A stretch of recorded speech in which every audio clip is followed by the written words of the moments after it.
exceeded cumulatively. When we did the G20, many countries said that today the world is full of problems. We have the Ukraine crisis, we had COVID, we are still recovering from COVID.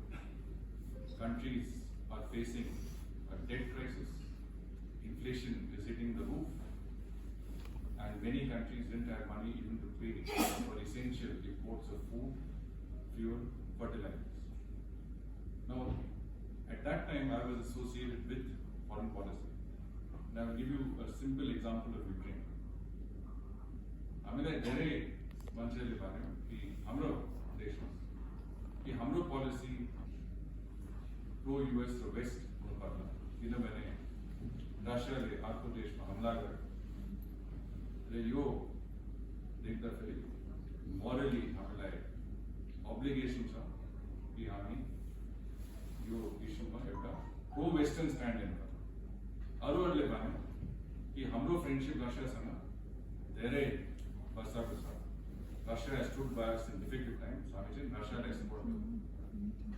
We decided that our foreign policy will be based on our national interest. There is no other interest but national interest. So we took the line of strategic autonomy. हाम्रो line चाहिँ थियो त तपाईले सुन्नु भएको छ प्रधानमन्त्री नरेन्द्र मोदीजीले भनेको छ that this is not an era of war.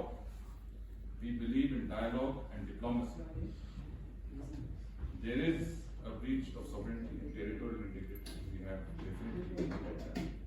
But we need to resolve conflicts in the spirit of our ancient philosophy of Vasudeva Kutumbakam, which is the world is one family. And we took on the presidency, there were many challenges. But at the end of the presidency, in that outcome document which all the most important countries in the world, from USA to Russia to China to Japan to Indonesia to Saudi Arabia, had agreed on, our philosophy was very, very strongly reflected. What does it mean? It means that every country, which I think is an important country in the world today, had accepted that our philosophy was the way to approach global issues like the Ukraine crisis, today the Middle East crisis, should be resolved through dialogue and diplomacy. We should look at the world the way we look at the world, as one family.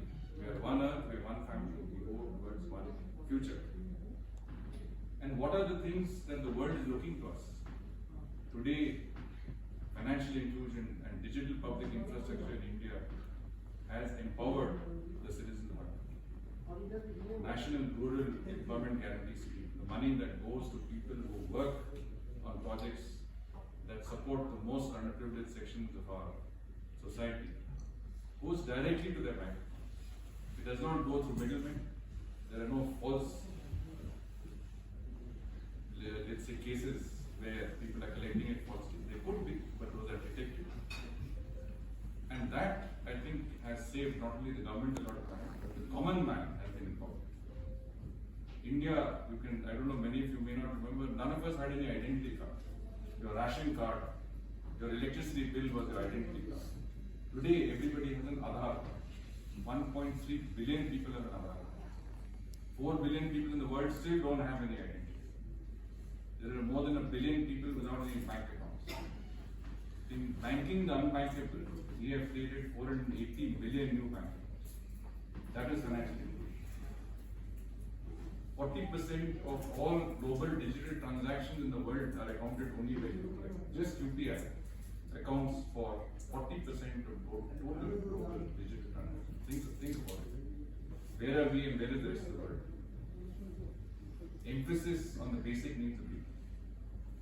Har ghar jal, har ghar jal. Your social housing projects, women-led development, the decision to make sure that representation of women is not just in local bodies like panchayats but also in our national parliament. I think these are decisions that are very, very important. And today the world feels that if there's any country that can contribute to problems of the challenges that the world faces, it is India. So what I'm trying to say from a purely my perspective, foreign policy policy perspective, from a perspective of someone who's looking at the country from a global point of view, India today is on the global high table.